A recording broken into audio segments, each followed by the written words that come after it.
The idea of No Man's Sky always fascinated me. A whole galaxy where you could look up and see the moon and know that you could go there. And I don't mean the Starfield idea of you go to your ship and start a cutscene where you load that moon in as a physical place. I mean, it's already there.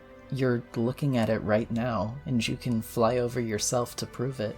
When I heard all of the disappointment it left people, it was honestly really upsetting for me.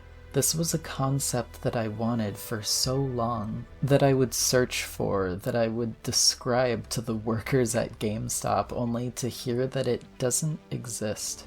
And suddenly it does, only for it to be less than ideal quality.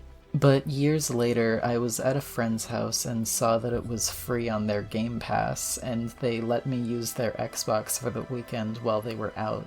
So I downloaded it to see what the game was like for myself. I had heard so many horror stories, but then launching it myself, zooming through that galaxy of countless planets and stars, then waking up on a frozen world, I felt something there. And as I continued through the game, it only left me with more and more questions. Where's that horror and that disappointment? What here went wrong? Who could possibly feel this was anything less than just perfection? This game is apparently notorious for having a massive glow-up, and went through a redemption arc that, when I bring up, a lot of people actually still don't know ever happened.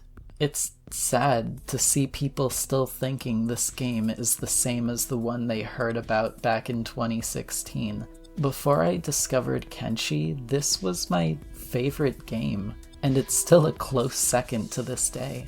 Today I want to just talk about this game, and maybe convince you to pick it up yourself. Also, a major update comes out every couple months, essentially a free DLC that overhauls some aspect of the game, with the most recent being Echoes, which adds the first new race since launch, a subrace of the Korvax known as Autophage. And the main reason I bring this up before starting the actual video is that every update is followed by a half-off sale, so you can get the game without the massive price tag. And once you get it, there's no battle pass, no paid DLC, no microtransactions. After the initial purchase, you couldn't put more money into this game if you wanted. So after an update releases, I would highly recommend getting it. But anyway, on to the game.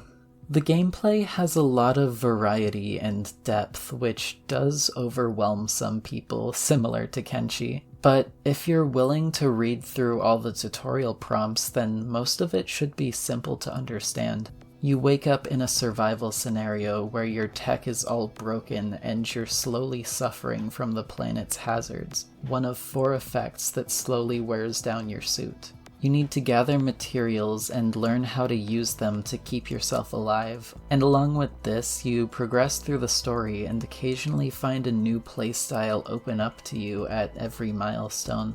Soon you discover scrapping and ship hunting, where you can locate and salvage broken ships across the galaxy. Base building, where you can create outposts and harvesters. There's farming, taming and modifying animals, surveying planets and naming your discoveries, translating alien languages and learning to communicate with the various races. And eventually you find more complex mechanics like commanding a fleet of ships to do missions on your behalf, trying to balance your resources to avoid them coming back damaged, or uncovering pirate outposts and allying with them to start smuggling illegal goods at high risk for high reward.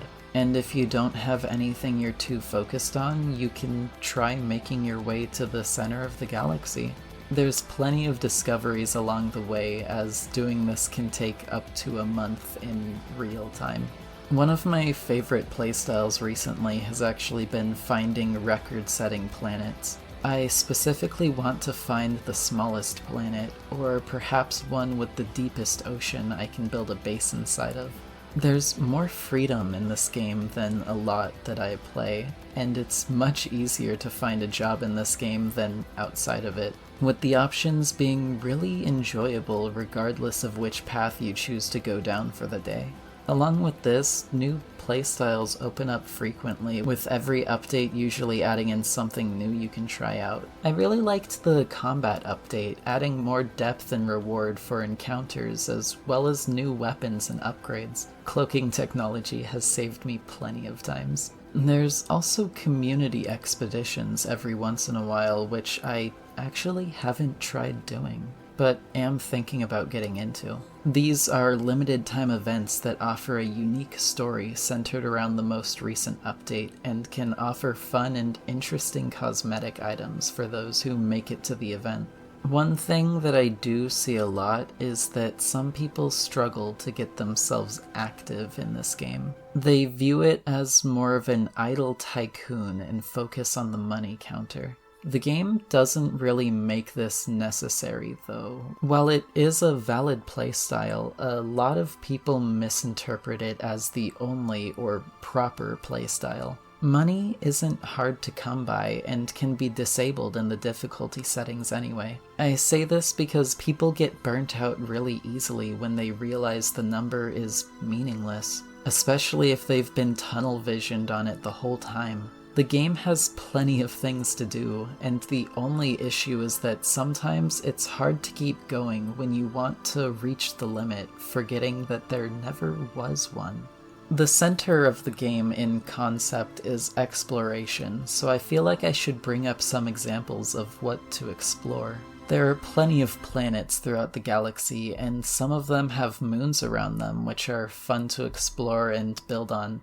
Each planet has a type with a wide range of effects associated with it. There's paradise planets, which are nearly perfect, having little to no storms and no hazards, typically with rich resources too. You can find various types of ice planets, or more heated ones ranging from deserts to volcanic wastelands. You can even find more exotic ones, such as the hexagonal planets, places that look sort of like a beehive from space and have uniquely shaped plants and stone. Maybe you could stumble across monochrome planets where everything turns black and gray, only leaving hints of red visible. There's places covered in bubbles, there's places with no atmosphere, and there's distorted worlds that fracture and break like it's not even operating on our dimension. Some places can be extremely dangerous to an underprepared explorer, and others can be perfect for anyone. My personal favorite planet type is an obsidian bead. It's a dark, ashy world covered in volcanoes and magma-infused plant life. A fun feature about these, though, is that every obsidian bead has a random color of magma, and you can go exploring in search of your favorite color. On your travels, you can also find different ship designs and start a collection, finding your favorite one or sharing the coordinates for them online for other players to come take. Oh, and that's another thing. While it used to be an unimplemented feature, the game is fully online now. And if two players warp to the same place or happen to be in the same system together, they can find each other and interact. And there's a central hub where you can gather together. The galaxy is so vast, though, that the odds of stumbling into another person by chance are slim to none. I've happened to find some systems that were discovered 7 years ago on my travels, but the vast majority I find, I'm the first person and, to this day, the last person to have ever seen it. Because of this, it also makes me think about the planet records and wonder which is, for example, the largest planet discovered by a player, and if it's anything in comparison to something that might be undiscovered still. No one can possibly know everything out there. We can only see what we can manage to be there for. Oh, and one thing about warping to specific coordinates is you do it by finding a galactic portal, something made in reference to Stargate. This game adds in several little aspects that are fun nods to other sci-fi media. I think that covers most of what I want to say about the overall game. Now, of course, the final subject I'd like to bring up is this game's story. It may sound dramatic, but it's rare for something to make me feel things as much as this game. There's a few things other than it that make me feel a strong sense of awe or wonder or grief. Stories that resonate with me in some aspect, but No Man's Sky is a thorough and extensive experience.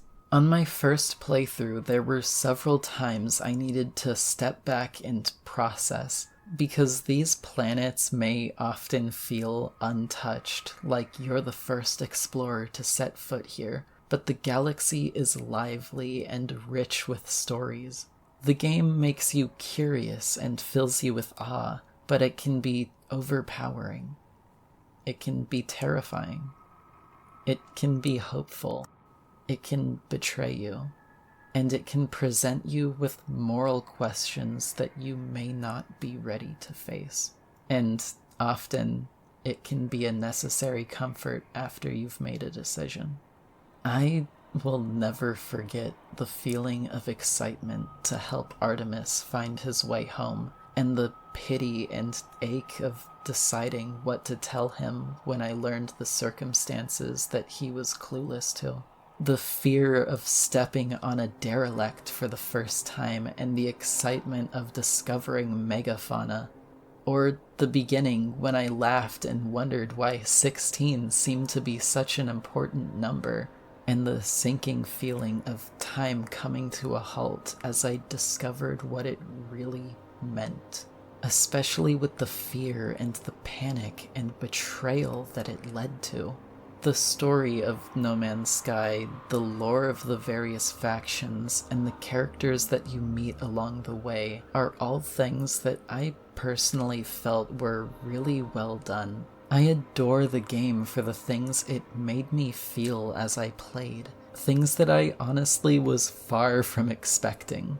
And that's an experience I really want more people to be open to.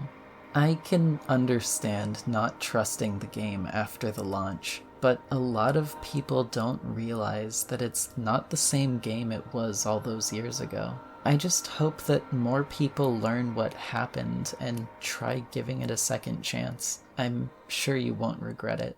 That's all for now.